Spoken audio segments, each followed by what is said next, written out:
Hi guys, मैं मनोज शर्मा आप लोगों को बिहार लोक सेवा आयोग द्वारा प्रतिवर्ष आयोजित की जाने वाली प्रशासनिक सेवा के परीक्षा के पैटर्न के बारे में बताने जा रहा हूँ।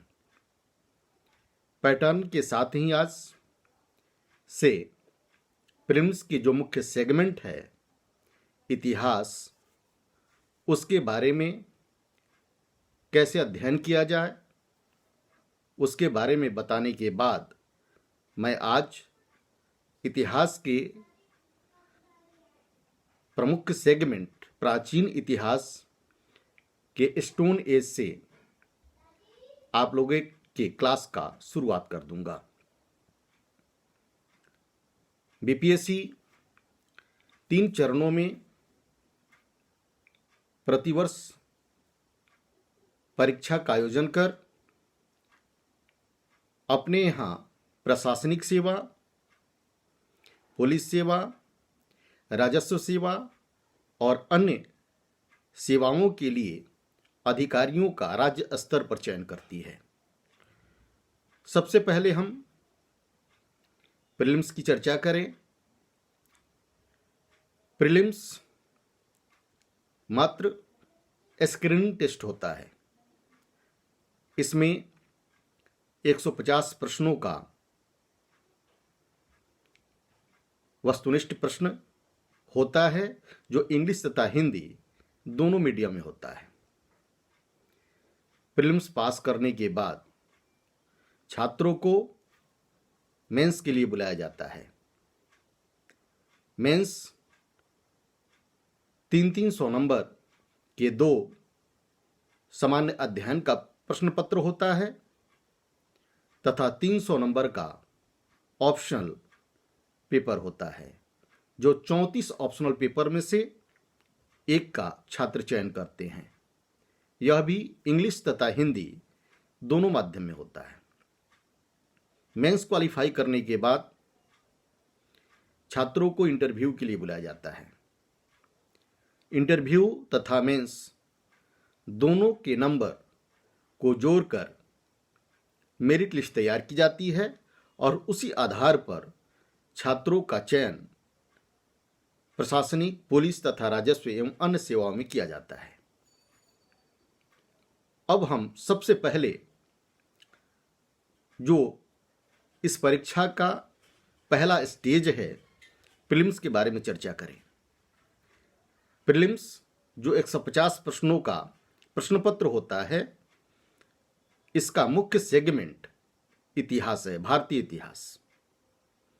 भारतीय इतिहास 3 सेगमेंट में बटा होता है: प्राचीन इतिहास, मध्यकालीन इतिहास एवं आधुनिक भारत का इतिहास। प्राचीन भारत के इतिहास में हम स्टोन एज से अध्ययन करते हैं।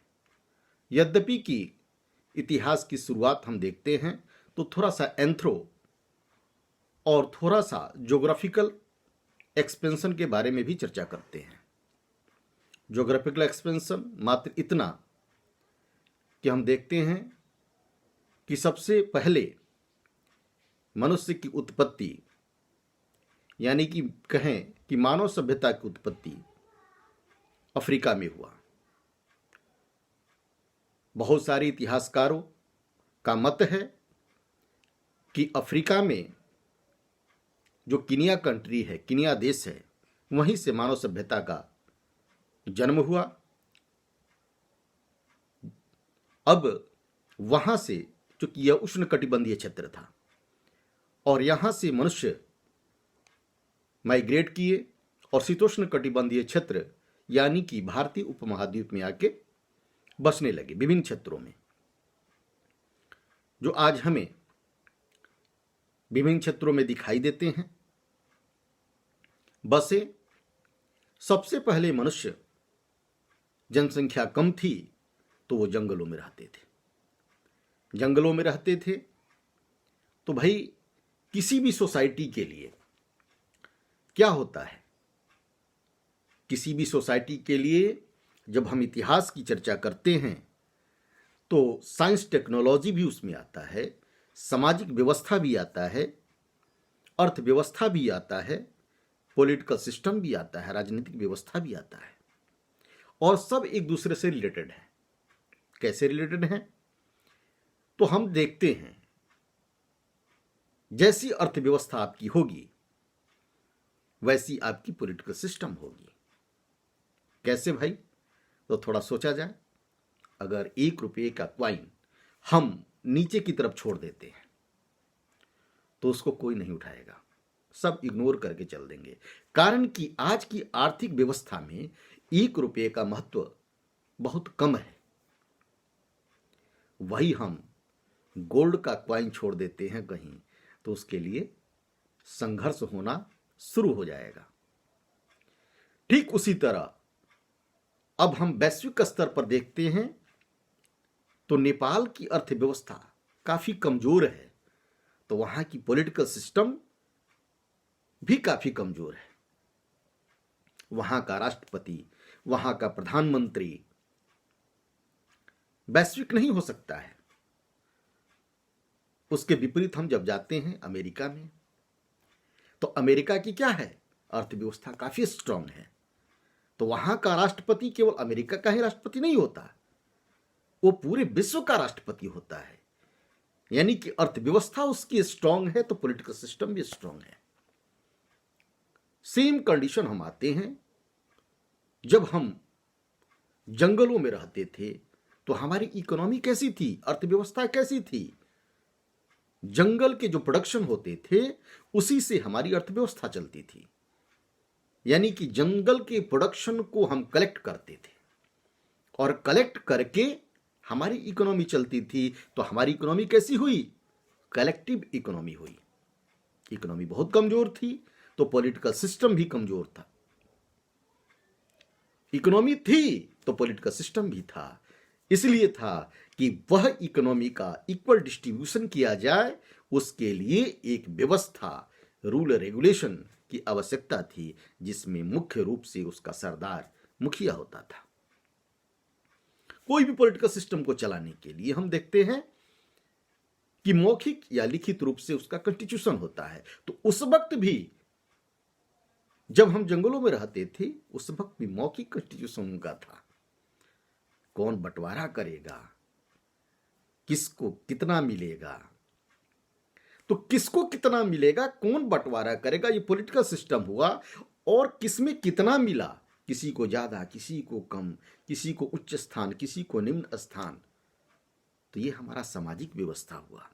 कहते हैं ना, समाज विभिन्न वर्गों के संयोग से एक समाज का निर्माण होता है। तो हमारा सामाजिक व्यवस्था भी था, अर्थव्यवस्था भी था, ज्योग्राफिकल एक्सपेंशन भी था। अब हम आते हैं दूसरे स्टेज, थोड़ा वहां से निकलेंगे, अब स्टोन मुख्य चीज पर आएंगे हम लोग। तो मनुष्य की जब पॉपुलेशन बढ़ती है, जंगल की इकोनॉमी से उसकी अर्थव्यवस्था का संपोषण नहीं हो पाता है, तब मनुष्य बाहर निकलता है। जंगल से बाहर निकला, उसी में से कुछ मनुष्य पुनः जंगल में रहना पसंद किए और कुछ जंगल से बाहर रहने लगे।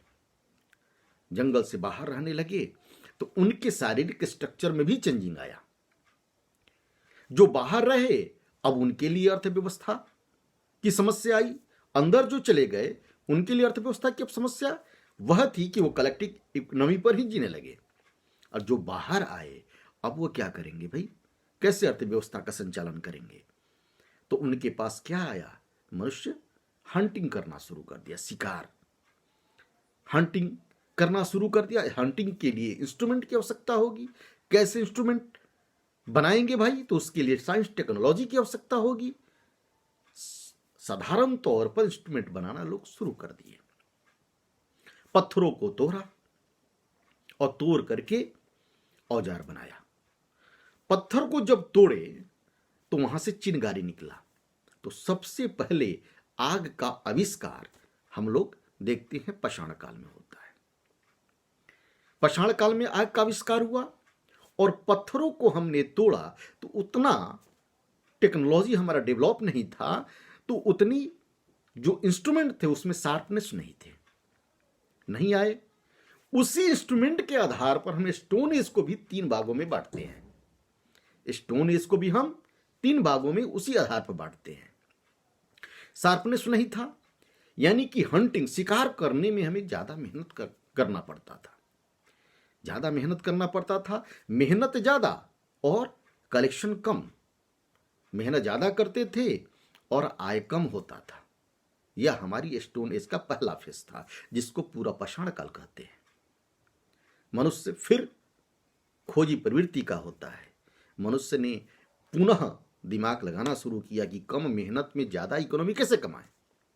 तब जो इंस्ट्रूमेंट उसने बनाया था पाषाण काल में, पूरा पाषाण काल में, उस इंस्ट्रूमेंट में उसने शार्पनेस लाना शुरू कर दिया, यानी कि कम मेहनत करें, अधिक शिकार करें। यानी कि इकोनॉमी बढ़ती गई, टेक्नोलॉजी बढ़ता गया। जैसे जैसे टेक्नोलॉजी बढ़ा वैसे वैसे इकोनॉमी बढ़ी, वैसे वैसे पॉलिटिकल सिस्टम भी बढ़ेगा जैसे जैसे इकोनॉमी बढ़ेगी, जिसे मैंने पहले बताया था आपको। यह हमारा मध्य पाषाण काल का आता है।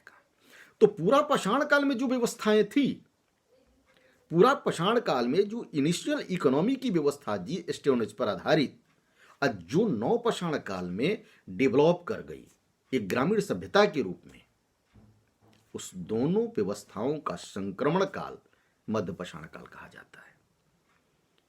यानी कि जो हमारा स्टार्टिंग एज था और जो डेवलपिंग एज हुआ नव पाषाण काल में, वो दोनों का मिक्सचर हमारा मध्य पाषाण काल में आया।